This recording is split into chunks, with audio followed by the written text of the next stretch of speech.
Molly Hernandez, you are the theatrical life of this production of Always Patsy Cline at American Blues. I mean, you come for the music, which is glorious, but you stay for, I think, the theatrical unpredictability that you bring to the performance.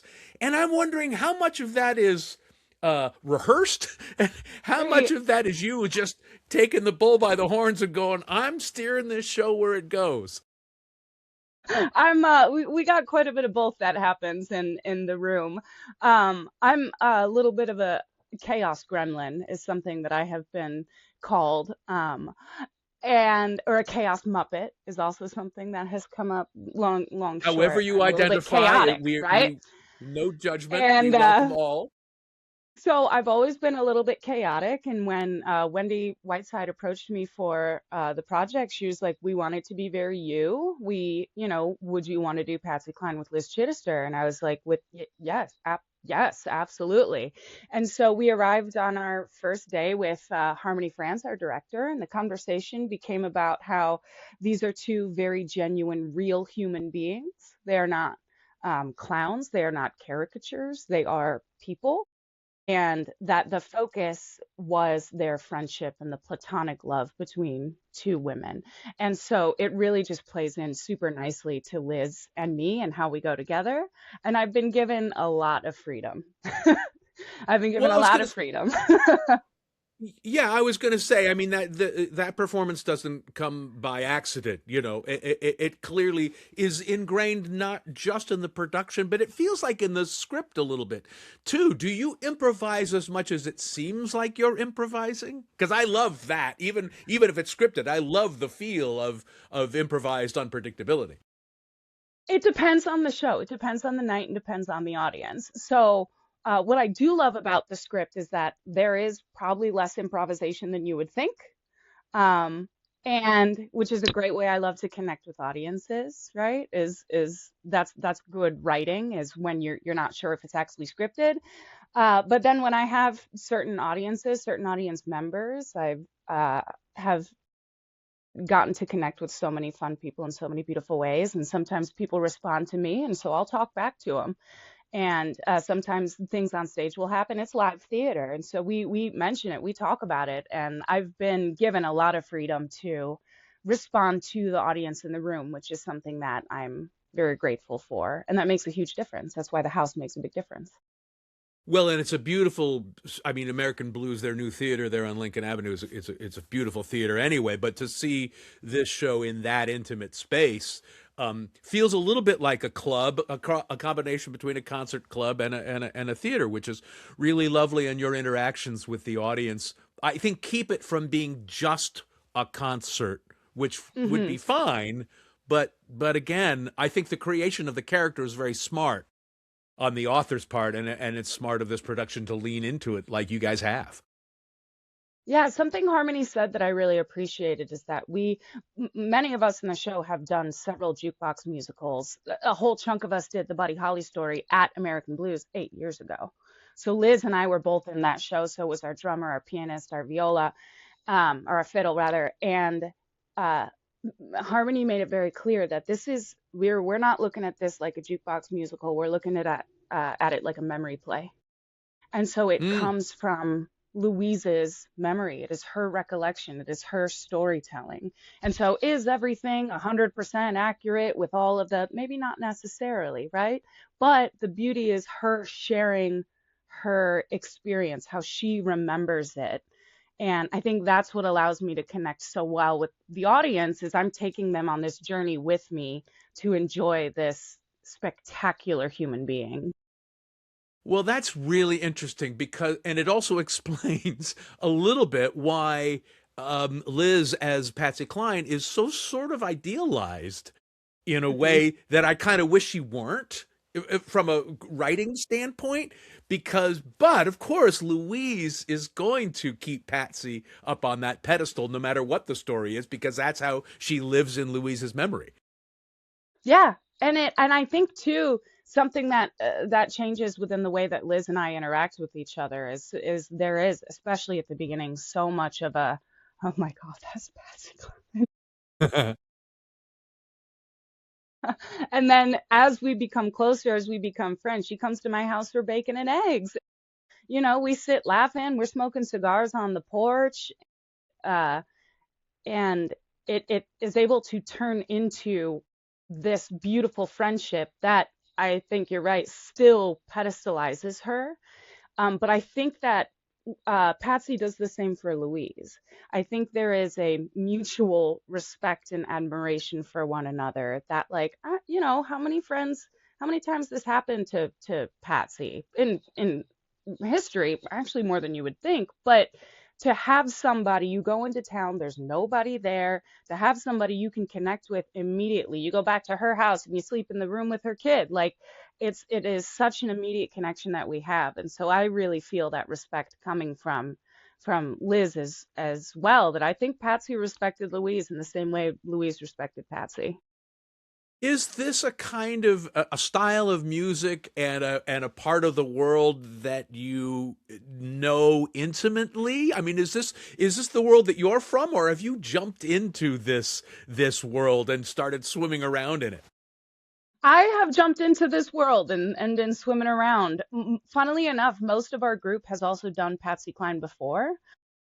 And so most of us had like a background of what was happening, and I kind of flew right in. And I'm an operatic soprano, so I am typically in the more legit musical theater type things. And this music is, I love it. Don't get me wrong, it's not what I grew up with. But it's what I have come to discover that I love so much. As I keep getting cast in jukebox musicals, I just keep getting brought into this era, these 50s and 60s of incredible musicians and artists who all died tragically young. Yeah. Well, and for good or bad, these are the shows that are getting produced now, Yeah, not the yeah, ones that celebrate, Sopranos in that way. yeah, yeah. But that's okay. I think that we talked about like sometimes Louise is performed very much as a caricature and as someone who like absolutely can't sing, knows nothing about music. And I think there's a connection that they do have over music of like, my dad was a musician. I know what I'm talking about. I know that this music is good. It's not just, oh my gosh, pretty dress. Right, right. Well, and you bring it in, and I mean, I know that you're a legit musical theater performer because I've seen you in other shows, but you bring a sort of amateurish Yeah, enthusiasm. So there's a nice contrast between you and Liz as Patsy, which I think allows the audience to come along with you yeah. even better than it would normally if you were too slick, I suppose. I had that feeling the other day. I thought about it on stage. I was like, because I was doing some weird dance move at some point, and I was like, I had a technical thought of like, oh, I should do this tighter, but then I immediately was like, oh, no, that's not how you connect with people. The what makes it connect so communicative and so cooperative between Louise and the audience is how colloquial she is, and that I think she's really relatable. We got a funny review said something to the effect of like, while Molly Hernandez isn't as great vocally as Liz Chittister, she sings loudly and with enthusiasm. I was like, you're damn right I do. I absolutely do sing loudly and with enthusiasm. And that is what you're saying, the point. Also, she drinks most of the first act. Like we are having a great time by the end of this act, and I am screaming for Patsy Cline as we would be at a concert. Well, and I think it's another example of your dedication to the role that you're drinking actual alcohol on stage. Brava! I Brava! am plastered. Couldn't even tell you. We got the real cigarettes, the real cigars, just picking up all kinds of nasty habits. How different is it because I think the first time I saw you on stage was as Alice in Looking Glass's, famous legendary production of Alice Through the Looking Glass. How different is doing this show from Alice, or indeed from doing other shows in other theaters around Chicago? This is strangely, I've had a few friends, some both in the industry and some not, compare Alice to this show because of the adventure that Alice goes on with the audience and the adventure that Mm. Louise goes on with the audience. And so in both versions of it, we're different, very, very different characters, but there is a similar energy of I'm working with the audience, you guys are coming with me on this adventure. And uh I really love that kind of work. It connects me back to like clowning. I do some circus as well. And so clown is all about your interaction with the audience and the group that is there, the group that is present, and how you can make them feel connected, welcome, and at home. And I love working with an audience and with a group like that. It's obviously very different to uh, I've done commercial musical theater in those big, beautiful musical theater houses, and it's totally a different story when you're singing into the woods at Paramount and looking all the way up into the rafters you can't see versus when I'm sitting in a seat next to you at American Blues being like, isn't she so good? Like I love the intimacy and the way we can connect with one another. That's the type of work that I like to do. So I love being at Blues. And the and just the variety of to be performing in small spaces versus the large spaces too is really a privilege to have that sort of variety Yeah. on your resume. So you're a soprano and you clown, you improvise. Is there nothing you can't do, Molly Hernandez? There's plenty I can't do, and that's why I'm so heavily medicated. And I'll say that one right off the start. But I have a weird background in a lot of stuff. I like to hang upside down. I whip out a trumpet at the end of um Yeah, you do. Yeah. at the end of the show. I was like, Harmony, would it be funny if Louise pulled out a trumpet? And she was like, yes, absolutely done. Um, because she would. Louise's daddy was a musician. She grew up with music. It makes sense. Also, it's Sure. funny. And Yeah. and and you need And it's two reasons to triumphal. make a choice. Yeah. And it's triumphal, right? Yeah. Exactly. Yeah. I also whipped out the trumpet during Alice, and so I like to kind of pull things in where I can. But I'm a Check. woman of many hobbies. Yeah. Well, but you mentioned hang upside down. Did you have that sort of gymnast trapeze skill before the gig at Looking Glass, or did you develop those skills for that gig? When I was in high school is when I started. I was cast in the Illinois All-State High School production of Pippin. So they do like a big all-state production at the Illinois High School Theater Festival. And so we trained for Pippin at the Actors Gymnasium up in Evanston. And I fell in love with it. And I went to Loyola for college, which is a few steps away. And so I would hop on the red line, take it up to Purple, and take classes there. And then Sylvia DeStasio Hernandez, who was the is the artistic director there, was like, "Do you know we have a professional training program?" And I was like, "Yeah, but I'm not strong. Like, I'm not good enough. I'm not strong enough for that." And she's like, "Yes, you are." And so I ended up doing it the following year, and uh, it's the hardest thing I've ever done. I was born with a joint disorder, so most of my joints dislocate just because they want to. And so when I was like in high school before Pippin, I could not even hold like a binder in choir because they would dislocate. My shoulders would just pop right out.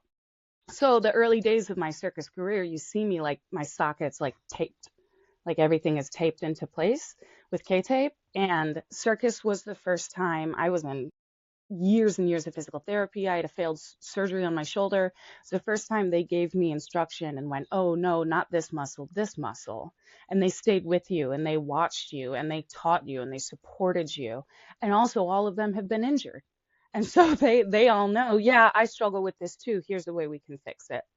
And so from going from not being able to hold a binder to doing handstands and hanging from one arm and spinning around rapidly, it just I was like, if I can do this, I can do anything.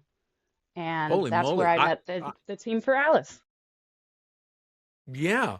That's incredible. I dislocated my shoulder swimming in grad school, and then had problems with it for decades until I learned not similar skills, but the similar trick of engaging the muscles to Hmm. to keep things together in ways.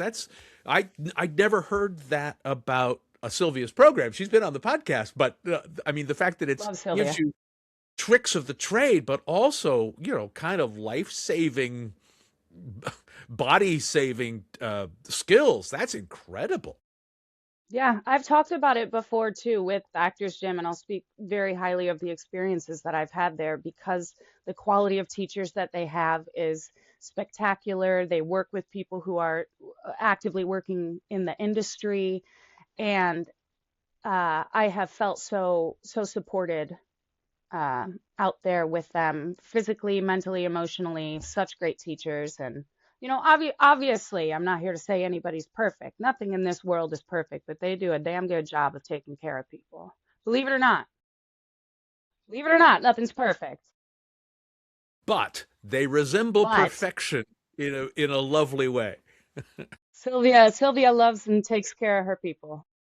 Well, congratulations on all of this. Congratulations on the extension for Always Patsy Cline. And, Thank thanks you. again for just keeping the show so real and present and unpredictable.